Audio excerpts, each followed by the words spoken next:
hopefully. And they are great seats too. They are really great seats. So if you go to the Carson Dignity Health place, you have a lot of fun.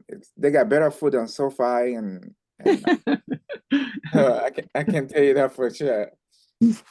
All right. So how to find the best financing options in real estate. Now I'm waiting for my guest speakers to show up, so I don't want to be too early. And I want them to say, Adrian is here, Gary. Adrian is here. Okay, great, Yes. great, great. Awesome.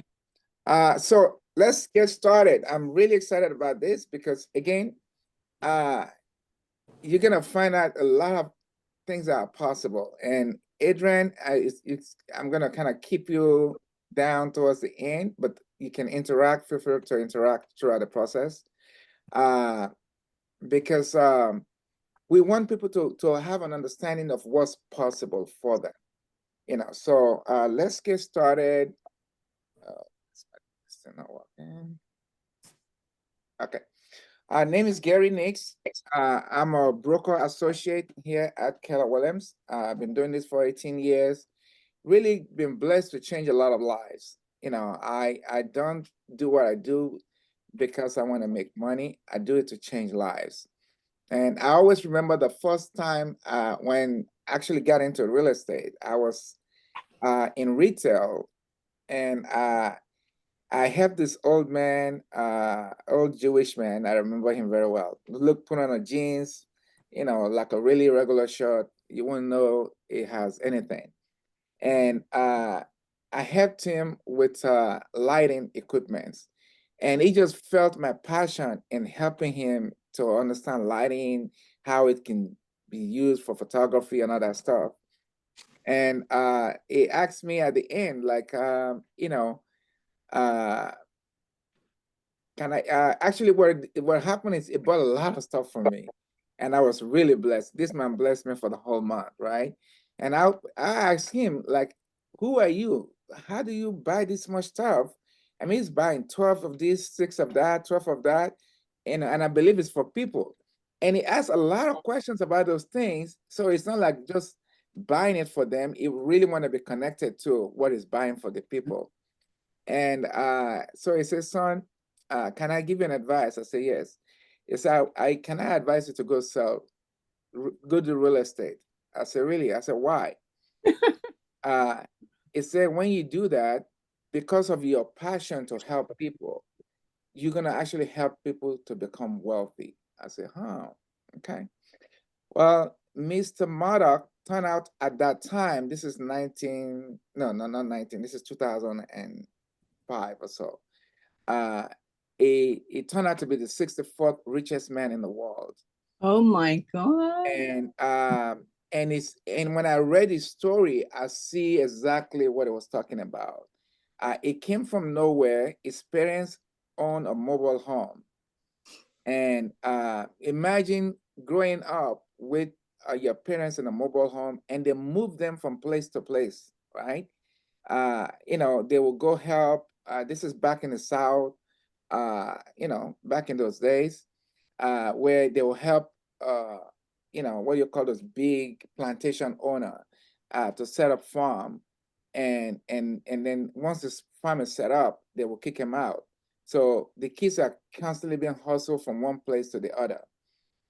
But this kid understand the value of that farm and the land, and the land causes him to, like, okay, I'm gonna go to school, get my you know degree, and I'm gonna work, and I'm gonna save money. I'm gonna buy my own piece of land.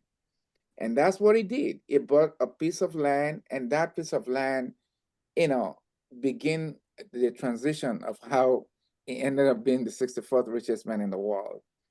So it's more than selling real estate. It's about changing lives of people. So you'll feel my passion when we'll start talking about what's possible in this conversation today. All right, so let's move on. My guest speakers today, let's introduce, is Fernando on? Not yet. Okay, it will come on later on. Let me introduce Adrian. Adrian, talk to me, my man. We welcome, to the panel. We appreciate you. Hey everyone, my name's Adrian Ortiz. I'm with East West Bank. I've been in the industry for about 2 years now, but I, just like Gary, have a lot of passion for it. I've came into the industry pretty fresh, pretty young, as you can probably tell, amongst other real estate professionals. But I am very passionate about it because every day I do see a change in people. So we can get into those details later, but I just want to introduce myself really quick. Awesome. And it's and I don't want you guys to look at the young man. It's plugged into a program that's a blessing to people. And that's what I want us to unveil today. What's possible. So let's get into the meat of the topic today. So buying into this market, I want to first start with letting people know not to believe the lie. There is a lie that goes on about real estate, different form of lies. We're gonna explore them, and I appreciate some comments around them as we go through. So, okay, what happened to the lies? Let's first talk about the lies. We're gonna come back to this one. All right, sorry. Okay, so we're gonna we'll go back a little bit. All right, so 7 lies around ownership of real estate. All right. So people always say, oh, you can buy in this market. That is really a lie. There's no market that one cannot purchase on. Either it goes up or down, and we're going to show you guys a trend later on. For the last 40 years, our real estate has moved up and down, but mostly always moving up and never goes down to zero. We all can agree to that, right? So there's no market that one cannot buy. You just got to know the right kind of buying that you do, the right kind of financing you put around it, and also know that real estate is a long game. It's not something that's, it's not a stock market where you invest right away and maybe you can get some money right away, but also you can lose some money right away. Real estate is kind of a long game.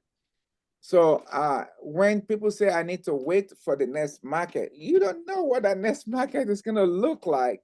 You got to find your opportunity in today's market. What's available for you now.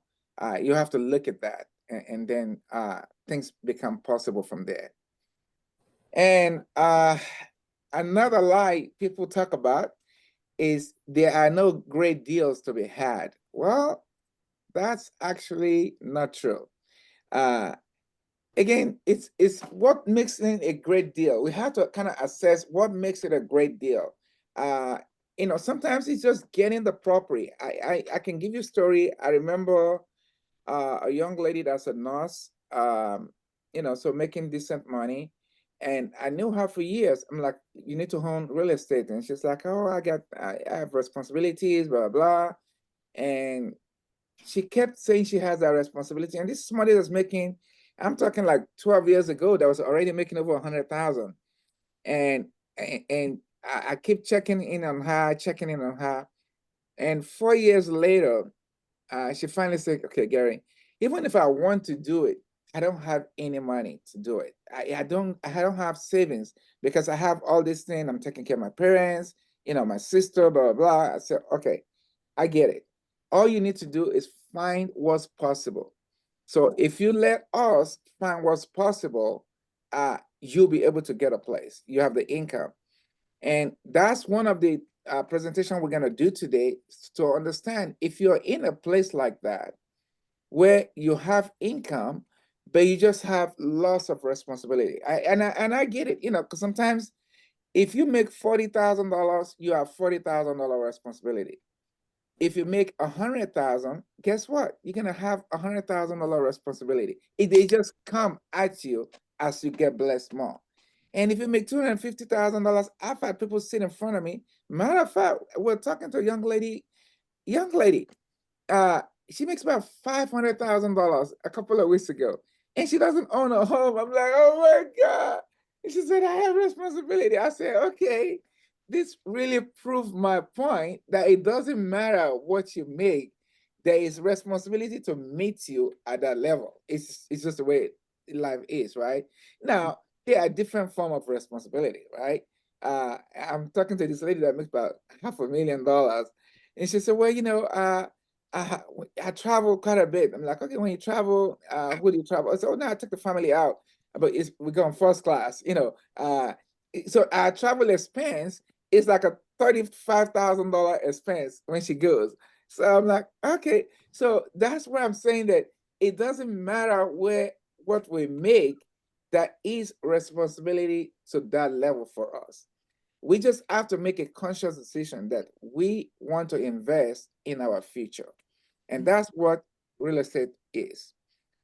Now, another lie is people saying, I can't afford to buy, right? You don't have enough savings.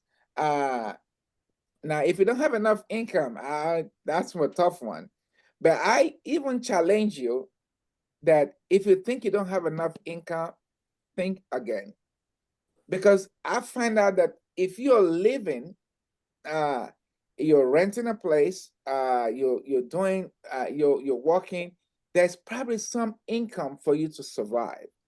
And it's really not that much away from when you're renting to buying. It's just some simple decisions you got to make to change it around. And really, we're going to go back to the previous shot that talks about programming. We're going to spend some time in that. That's where a lot of our impedance to progress happen, is in our mind. All right. So, and again, that comes to I don't have enough savings, I don't have enough credit. Now, even credit is most people have, so what we'll find out is there's 10% of people, I need to say 10% of us, because I'm one of those, right? That maintain in the 750 and above FICO score. There's another 15 to 20% in the 700 to 750, right? But 60% of the nation is probably within the 640 to 700 FICO score, right? So when people say I don't have enough credit, I've seen people say, oh, my credit is not good. And I check the credit is 680. I'm like, what? You're okay. You can buy.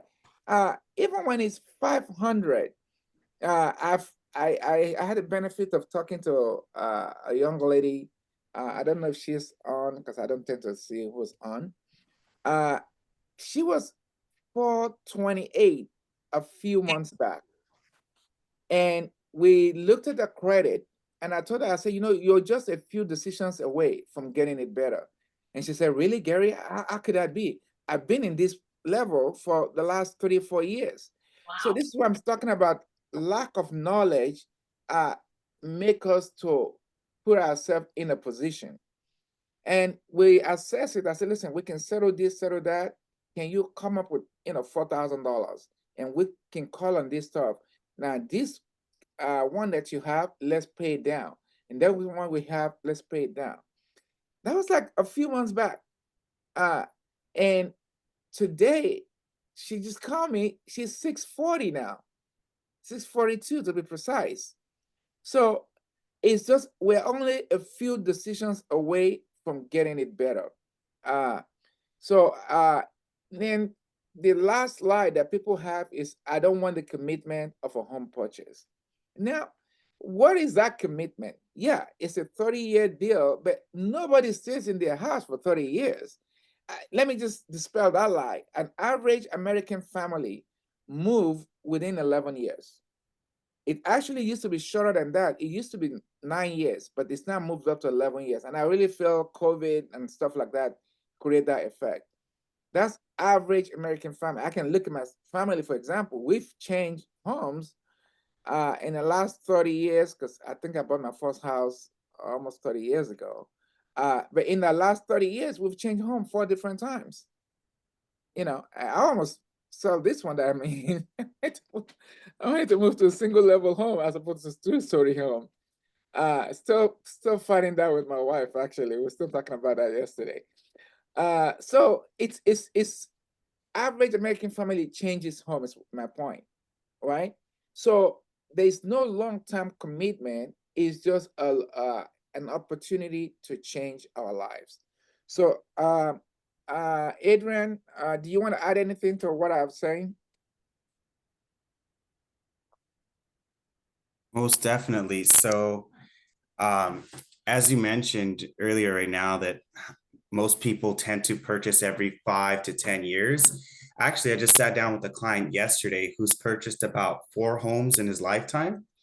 And he started, it seemed like every 3 to 5 years, he would transition into new homes. And so he started small and then started building his way up. Now he has about a $1 million home that we're helping him refinance with our program that I'll be sharing later. So if you feel that you don't want to be stuck with that 30-year payment forever, don't feel that you will be. And not only that, but generally your balance is going to go down, and you can always modify those terms to bring your payment down too. So you're not always stuck with that payment, just so you know.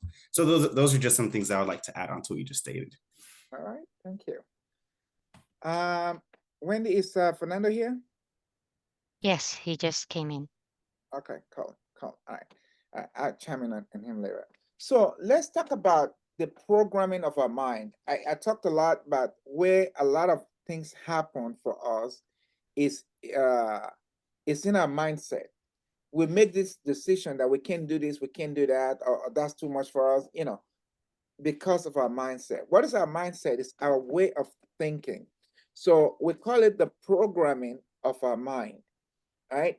And the programming comes from what we know, what we've been taught, either by our parents, our uncles, our aunties, and it could just be the association that we have, right? The friends that we go out with.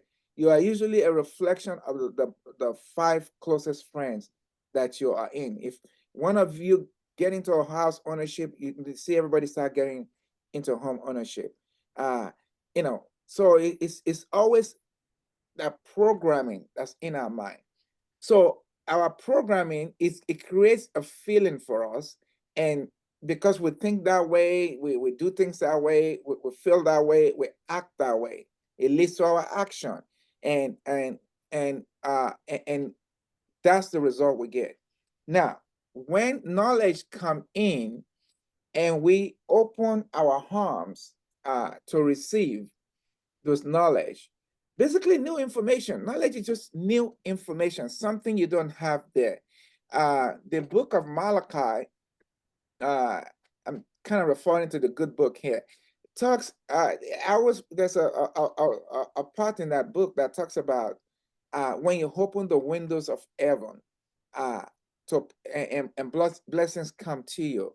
Well, so what it means is that every time we look through the window, we see whatever we see, right? And if your window is dark or it's dirty, that's what you're seeing. But if you have a bright window, and on a bright day, when you look, sometimes you see something different. And that's really where the blessing comes from, is you see something newer that you didn't see before. And what I'm hoping today is what you guys are gonna catch is something new. So basically, if we allow this new information to come in, that I am worthy, I am able to do this, I am more than enough, there's more than enough around me to make this happen for me. Now we start feeling like that. We start feeling good, like, okay, I can buy that second home, I can buy that third home, or I can buy the first home, whatever that may be, or I'm worthy of being an investor. I can buy homes where I can rent, to grow my wealth. Once we get that information and we start feeling good like that, well, guess what? You're gonna come meet with somebody like me, and say, okay, how do I get that second home? How do I help my children to build wealth? I God bless my mom. She passed away a long time ago, but she has 3 boys. Our whole goal is I gotta have 3 homes, for my boys, so that when they grow up, they have something they can take over, And she bought 3 apartment buildings for all of us, So it's whatever it may be. Those information, once you start feeling like that, and you start now taking action towards that, and guess what? Now your brain is programmed differently. You're no longer looking to live day by day, paycheck to paycheck. And by the way, I know a lot of people that live paycheck to paycheck in their own homes, and they are wealthy. I don't know if Kia is here, so if she's not here, that would be cool. Let me just share this young lady's story. Worked for Albertson. I think she just left them. I met her probably like 10 years ago. Make like $32,000 a year. And she came to me because I had helped a friend of hers that was literally living in the car to become a homeowner. And she said, like, how do you do that? I'm like, everything is possible if you really do believe. So she said, well, I'm going to challenge you. I want to do more. This is all I make, but I want to own 2 homes. I'm like, really? That's cool. I love that. There's nothing that's impossible. And we begin that journey. Can I tell you, this lady, she's probably making like $46,000 today. She owns 2 homes. If she's got over $600,000 equity in the 2 homes. So if you tell me nothing is possible, I tell you, think differently. You just got to find the resources that make it happen. But we got to start you on that first journey. So, having that knowledge gives us the ability to create this new programming. So once that new mindset is on, then it's all in. We can go get whatever we want to get at that point. Any comments on this before we move on? Okay, I want to get away from that. Any comments? Let me actually take the shot away. I'd like to say, I believe the way you do. All my life, I always say anything is possible. And I'm always very optimistic and up, and I always research. If I don't know something, I ask questions, because the stupidest question is the one you don't ask. And and I love knowledge, and all my life, all I want to do is go to school and keep learning, and and I'm still that way. And I constantly believe, because I tell myself I'm God's daughter, and I can do anything he can do, and anything is possible. I just believe that way all the time. And the power in life is belief. If you believe, anything is possible. Awesome. Thank you for sharing. Yeah. Anybody else have any comments? Yeah, hello, Gary. Yeah, how are you? Good. This is Mr. Curry. Okay. Yeah, like you said, the window is open for us for knowledge, and we are trying to enjoy the seminar. Okay. So All right. before the end of the program, I think we're going to have something to ask. Okay, awesome. All right, so let me go back into the slide. And what I wanted to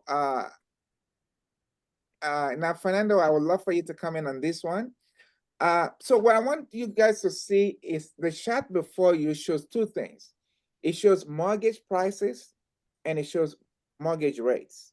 So I want you to see that where we are, if you go back on the mortgage from 89 to now, in the US, this is an average of the US chart right here.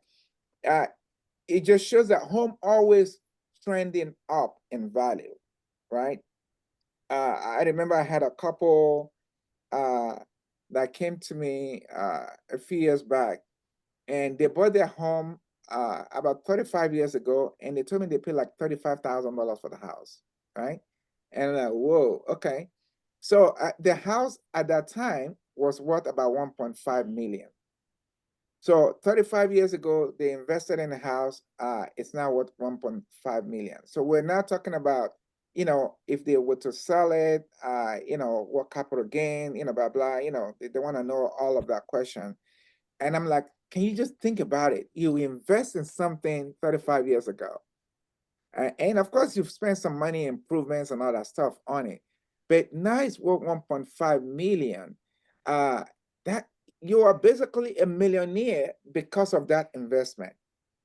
because of that home you purchased. And by the way, just to give you guys, you know, if you look at the U.S. millionaires in United States, 85% of them are investors, right?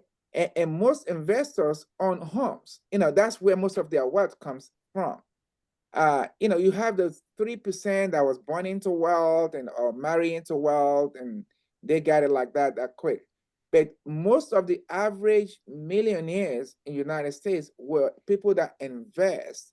And they all say about 75% of those investment is in homes. Now, I see a lot of people buy one home and they see the wealth grow, but I don't understand why they don't figure a way to get the second one to keep it growing. So anyway, if you look at the last, you know, last 40 years, homes always going up. Now, mortgage rates, you know, a lot of concerns about mortgage rate. I'm pretty sure if I ask some people on this line that how much did they first get the house for, whatever the rate was, they'll tell you something different. You know, I know my first house, we pay 8.4 interest rate, right? And it's gone up and down. Now we are really in the lowest. Look at the chart. We're in the very low medium level, but again, it's just finding resources that make things happen, you know, for us. Fernando, any comments around this topic here? No, I mean, everything you're saying is pretty good. I think what a lot of people miss or don't realize is if you look at the statistics, about 70% of homeowners in America, out of that 70%, I should say that of homeowners in America, 70% of them, the majority of their wealth is in their home. So people, you know, they work for 20, 25, 30 years, they, you know, save, they have a 401k, they do all this stuff. And a lot of it maybe has gone very well for them in terms of that, but it still doesn't outperform their home in a lot of cases. Their home is where the majority of their wealth is. So, you know, I always like to compare, you know, you take two teachers who, let's face it, teachers don't necessarily make a lot of money, but, you know, they have a good standard of living there. And so for the most part, depending on what part of the country you live in, and one rents for 30 years and one, you know, buys a home and, you know, lives there for 30 years. And they both have the same retirement plan, but who's going to be wealthier in 30 years, the renter or the homeowner? Homeowner, You know, for sure. it's definitely the homeowner, right? And also, if you look at the chart, especially if you look at, you know, what real estate does over time. So, you know, I don't know anybody That's actually a great comparison right there, because if you imagine, let's just give it and say two teachers, one, you know, renting, because renting is a choice for everybody, right? Most people just don't understand. It's a choice. You can choose to go and own, but they choose to rent. I have a rental in one of my property, like, woman, you need to buy a place. This lady makes good money. Oh, Gary, I don't want to do that because I don't want to show my money. I'm like, oh my God, you sure? And she's been renting this house from me for about 8 years.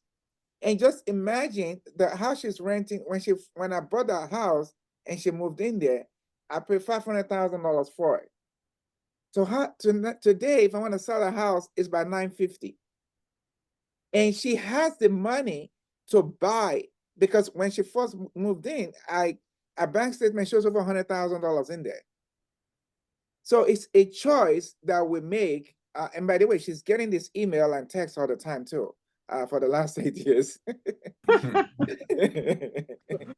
So it's a choice that we make. So look at those two teachers. One rent for the whole 30 years.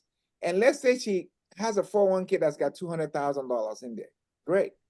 The other one that buy for the last 30 years, if it's in LA, just like I just told you guys, somebody bought a house 35 years ago for 35, now 1.5. But let's just make it small. You know, you buy a home for, you know, 100,000.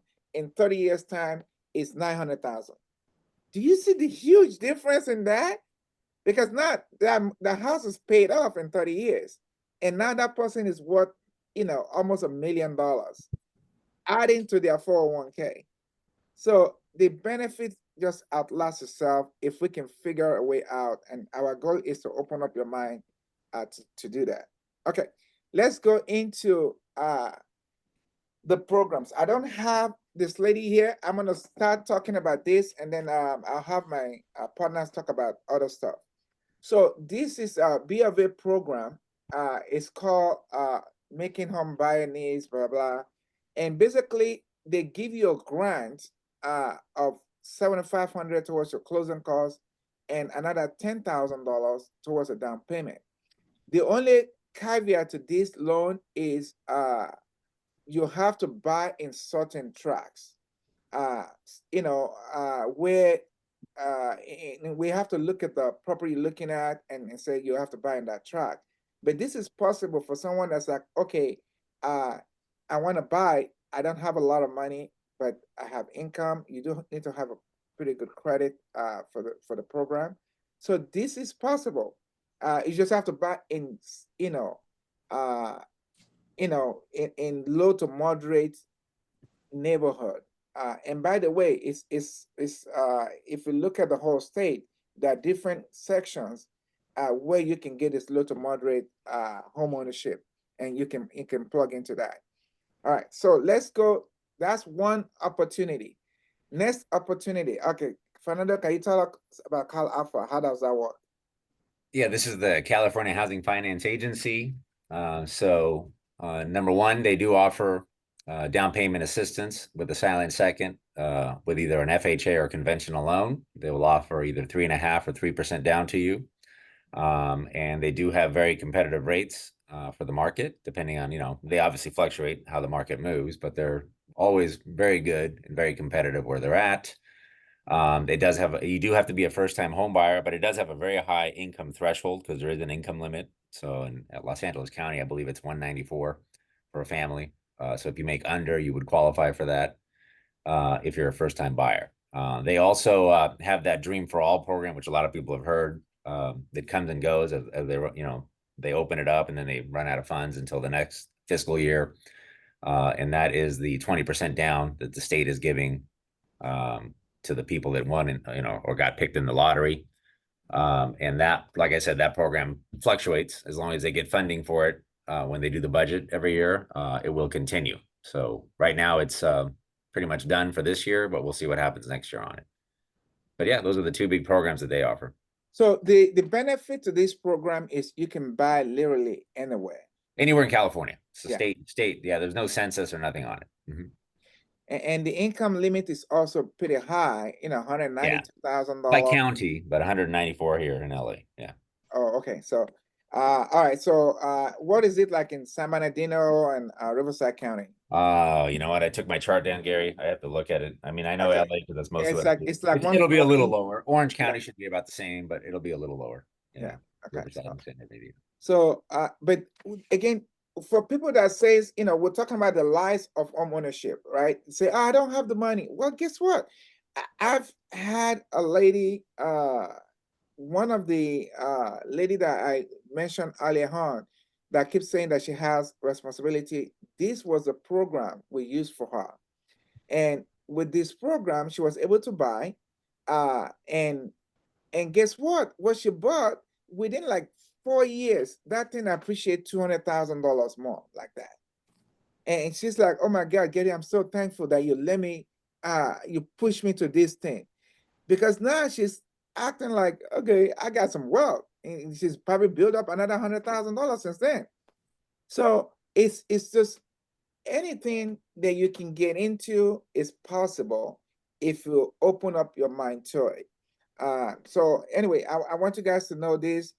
This is So a really I do have the answer for you. So we're 194 in LA, and Riverside and San Bernardino are 193.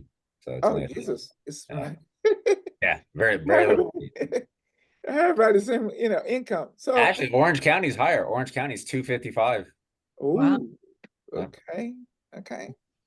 So this is when somebody say, I don't have the money saved up. What we'll find out is, number one, when you become a homeowner, you become a little more responsible, right? It just turns you to be a little more responsible because now you see, okay, I'm not just living day to day, I'm building wealth every day, right? So now you don't mind investing in the home and fixing it up, doing this and doing that. to create improvement, to create more value for your home. So that's what this is. It's a really great program. It dispels a lot of the lies we stated. I can't afford to buy. I don't have the money. A lot of those are dispelled with this program. All right, so let me bring Adrian in to talk about the East-West bridge to homeownership. Hey everyone. So again, Adrian here with East West Bank. So we're a Chinese bank based out here in Pasadena and El Monte, California. And we primarily have our customers in the Chinese American markets, but we also lend to minority groups as well. So Hispanic, Latino, and African American individuals. That's what this program is designed for. It's called the Bridge to Homeownership. It's very competitive when you compare it to programs such as FHA and other down payment assistance programs. Basically, what it does is it allows you to put a low down payment percentage, which is 3%. There's no private mortgage insurance. So that does two things for you. One, it lowers your monthly payment, and two, it increases your purchasing power because you don't have that payment to offset. Also, the debt to income ratio is very flexible at 55%, both front and back. You may not know what that means, but basically that just makes it easier for you to qualify. There's other flexible guidelines, such as your credit score does not have to be as high in the 700s, for instance. And then we have very competitive rates. So usually whatever the average rate is on market, we're about at least 1.5 points less, or 1.5% or less. So they're very competitive. There's some income. There is no income limitations in certain census tracts, which are certain neighborhoods. And if there is, it's very uncommon for you or for us to go ahead and bypass those income limits. So there's just a lot to the program that we can dive into. For instance, what's really popular, especially in the LA County, what we've seen, I think we've done some with Gary as well, where a borrower or a buyer will look into a home that's a 2-unit home, which is a duplex. So they can use the second unit that they would be projecting to rent. They can use that income to qualify for that 2-unit home. So yeah, if you have questions about this program, I'm here to answer them. There's a lot of intricacies, but it's very competitive, and it helps a lot of our buyers purchase more than what other programs offer. So again, this is another avenue of what's possible. It is a great program, and they don't look at 2-year income history. They look at 1-year income history. So they are really a good perks for it. It's because it's a community loan. It takes longer, to get done, but it gets done all the time. Right. And I just want people to be aware. Really, I don't care what, so long as you have income, and even if you don't have credit, we can build your credit up. Like I said, we just moved the lady from 428 to 642 in 2 months. Imagine, to me, it's just making up the mind that you want to do something, and it becomes possible to do that thing. Either one of these. Now, what else can we talk about? What else is out there that people need to know that can help them in purchasing? Fernando, want to come in on that? What was that question, Gary? What? Yeah, what else is out there that is allowing people to be able to get a property or invest in one? Well, first of all, the market has definitely opened up currently, more so than it was, let's say, 4 to 6 months ago. What I mean by that is we have many customers that are basically the first house they want to write an offer on is the first house they obtain, for the most part. They're not competing with as many people because more inventory is in the market. So it's helped to balance the market better. I should say we still need more inventory to really help, but that's helped a lot, because if a lot of you guys probably don't know, but if you were trying to buy a house 4 or 6 months ago, you might have been competing with 10, 20, or 30 people for the same house. And now it seems like it's way more stable or way more, I should say less competition, yet some competition, but not as much as it was. So with rates coming down, let's say 1 to 1.5% over the last 90 days, and inventory coming up, it's almost like the perfect time. I mean, this is like the perfect storm for you to get in and buy a home. Because if rates continue to fall, more people will probably get back into the market, and then that competition level is going to rise, and you're going to face more competition on the houses you like. And what most people don't understand is if you get in now, and if rates go down lower later on, Refinance it, yeah. I mean, we have a bunch of people last month that my team took in. They were in the 7s, and then when rates dropped into the low 6s and high 5s, everybody took advantage of the rate rebound program that we have. And that, I mean, we took in at least a dozen refinances over the last month. So everybody basically went down 1% or more, and they're very happy about that. And all these people have only owned their house anywhere between 6 to 12 months.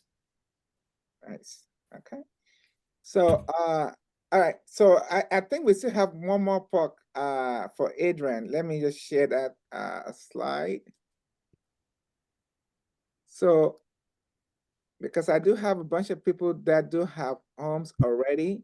Talk about this debt consolidation, home improvement, college education, and more deal that you guys have. Yes. So this is our program. It's called the Bridge Out of Debt Micro HELOC. So it's a home equity line of credit. If you don't know what a home equity line of credit, essentially what it is, it's like a credit card that you secure against your house. So it's essentially the same. What's really amazing about this program is it has a fixed rate, unlike a standard HELOC where it's variable. It varies depending on the market. It's a fixed rate for a set amount of years. It's under 10 years. There's no points or fees to get the loan. You can use this program to help pay off any high interest credit cards that you have, any type of debts that you may want to consolidate into this program, you can.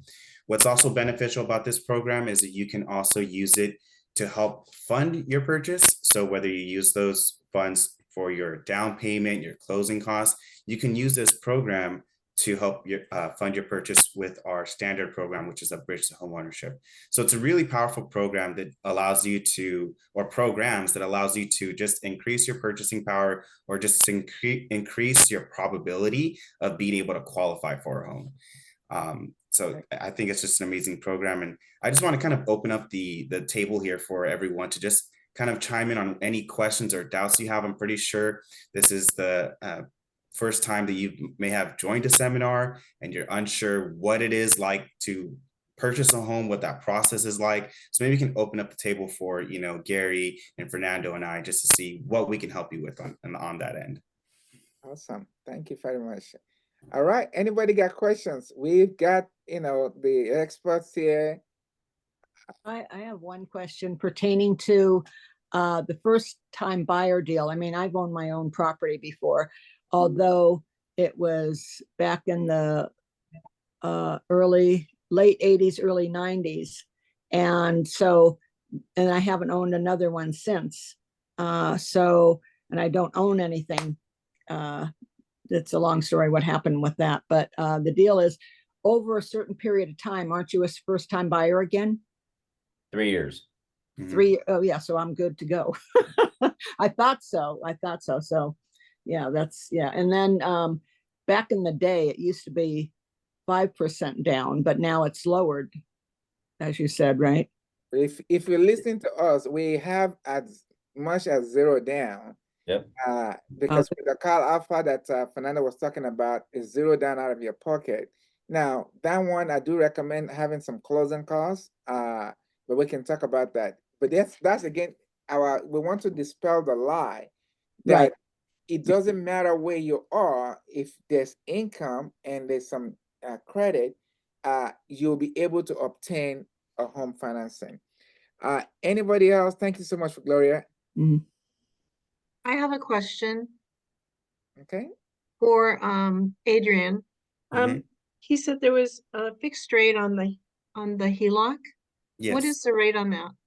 4.75. Okay, that was my question. Thank you. You're welcome. Can you imagine how great that is? On a HELOC, you can get up to 25,000. Is it 25,000 maximum or 10,000? It's 25,000 for California. Okay.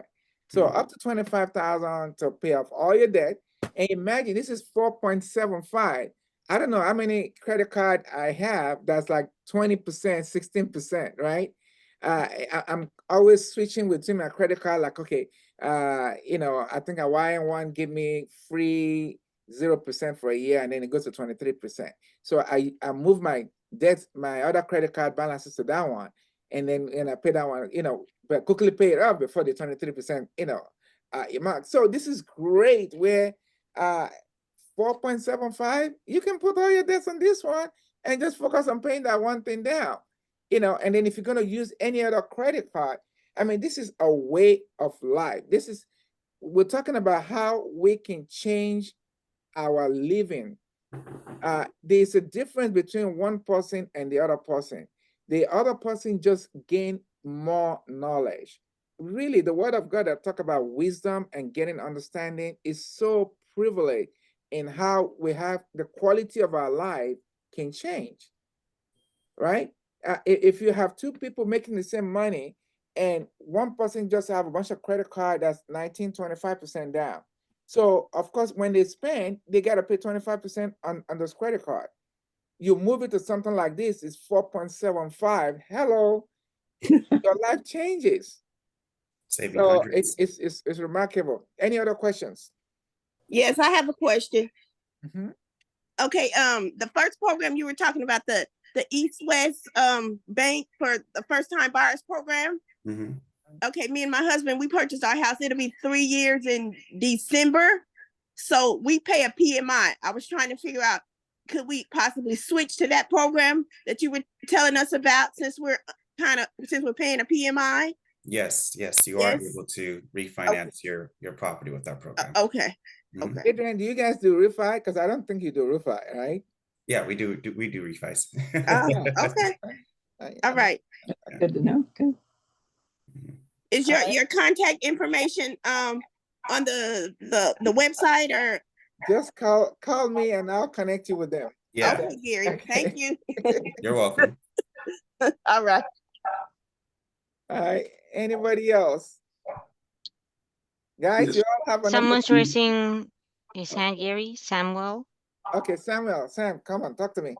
Yes, I want to ask, is it different or different rate to get like, multiple or like apartments than the residential homes? And how can you have people to get like, apartments and, apartments? I just need a clarification on that. Yeah. Okay, so when you say apartments, let's be clear. Are you talking 2 units? Are you talking 4 units? Are you talking 6 units? Anything from like 4, 8, 10 unit or whatever it is. Yeah. Okay, so I should I wait for you? Let me let you guys answer before I say anything. Fernando, you want to make a comment on that? Yeah, so Samuel, 1 to 4 is considered residential. Anything over 4 units is considered commercial, which is a completely different animal when it comes to qualifying. So hypothetically speaking, from 5 units up, it requires a higher down payment. They're also looking more at the debt servicing of the property or how the property performs versus more looking at your income taxes and different things like that.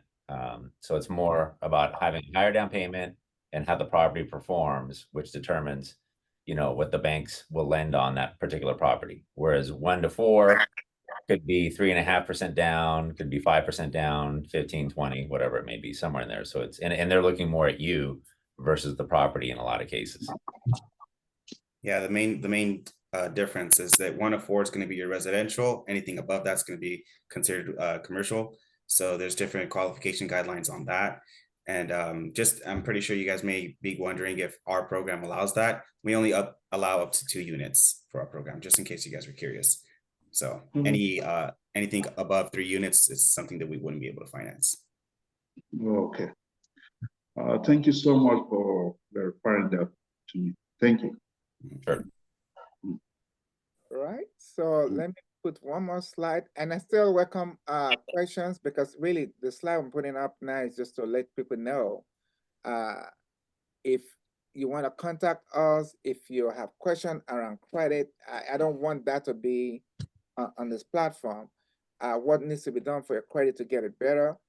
Most of these programs, you know, like the East West is 660, CalFHA is 660, FICO score to be able to qualify.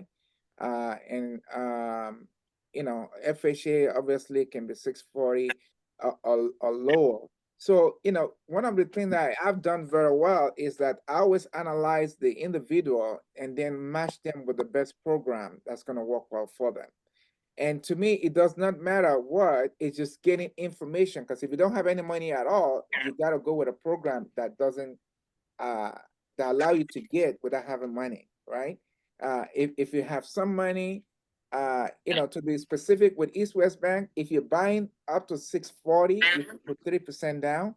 If you're buying over 640, you need to put 5% down. So it's just knowing the parameters of what's going to work. And we want you to contact us for those. You know, any questions on financing, or if you have referrals for us too, please call us for that. We want that too. Okay.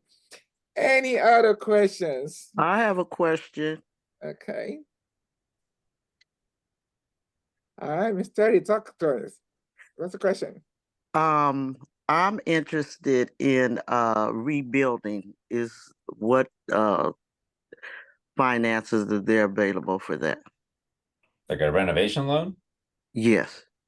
Yeah, there's renovation loans are pretty common for that kind of stuff. So that would be used for the purposes of, you know, renovating your home. Now, rebuilding, do you mean like just modifying the house, or do you mean like tearing it down and rebuilding the whole thing? Rebuilding the whole thing. I have a property that has 3 homes on it, but they're very old, and I want to rebuild probably 3 more. Okay. Well, that's more of a construction loan. What it sounds like. Yeah. So what's entailing the construction loan? I guess if you can share. I couldn't hear. Was that Gary? I said, what's entailed in a construction loan? Well, a construction loan and a renovation loan are very, very different. The construction loan is harder to obtain, I would say, than a renovation loan. Number one, you need to obviously know what your costs are going to be with a contractor to show the bank your plans, your engineering, all that has to be done. For the most part, I would say upfront to a certain extent.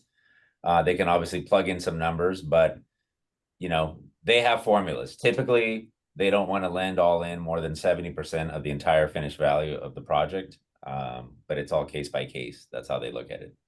Now on the renovation side, the advantage of that is that they look at the future value of the property, and depending on which program we use, they'll go even to 110% of the future value. So there's more flexibility and leeway with it. So it just depends. But there are things that you can't do with a renovation loan that you could with a construction loan. So it just differs depending on the project.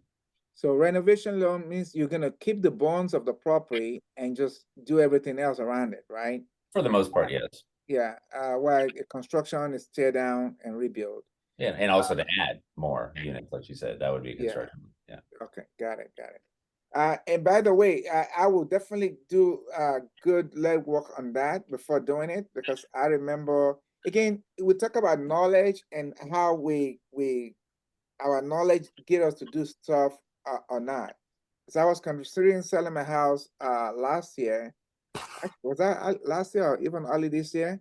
To taking it from a 2-story to 1-story. And we were having a hard time keeping it, want to stay in the same area to find the right property. So I finally found one that the land is good enough, like, okay, maybe we just sell ours and go rebuild this particular place. And I started talking to contractors and all that stuff. And it was like, whoa, okay. A lot of times that doesn't make sense. That's way too much above our price point. So it's understanding, especially now is custom rebuild when you're doing a custom rebuild, a specific rebuild. So it's not like, you know, you buy a home in a tract that was, you know, because I'm like, wait a minute, even homes down the street that's brand new cost less than what the construction is going to look like. Like what? Because that's a tract, you know, they buy in multiple of materials, you know, to build. But this is going to be a specific build, and it was way. So it's understanding that too. All right. Well, thank you all so much. We did it right on time again. Thank you for everybody showing up. We really appreciate it. Next month, we're gonna talk to the seller. So if you are a seller and you know somebody that owns a home, we're gonna talk about the value of not letting your home go to probate, you know, to set up a trust. Again, it's giving information. It's not all about trying to look for business. It's about, you know, being a blessing to people. Because I'm still coming across, I mean, I just took two probate listings. People that passed away, they didn't have a trust. One has a will, but the will is not specifying the property. And again, in every estate, like Fernando just talked about, in every estate, the biggest part of the estate is always the house. So that's always our wealth. You know, if we just do more of that, we'll build more wealth, you know. So, but that's what I'm here for, to help you, guide you through that. So please call me if you're getting a text from me, from us, even though we'll send it through a different number. If you call that number, it will still come to me. But you can definitely call me up. Let's talk about what's possible for you. Okay. All right. Yes, Ms. Gloria. I just want to say regarding estate planning, my daughter is an estate planner. So if you need, I'll give you that information because, yeah, I'm hearing this and it's true. So many people aren't set up with anything and they forget about it, or they just don't, they all do it later and then stuff happens and it's too late. And then the family is in disarray and going crazy and attacking each other. Right? That's mine. I get that percentage. But mom told me I could have it. Blah, blah.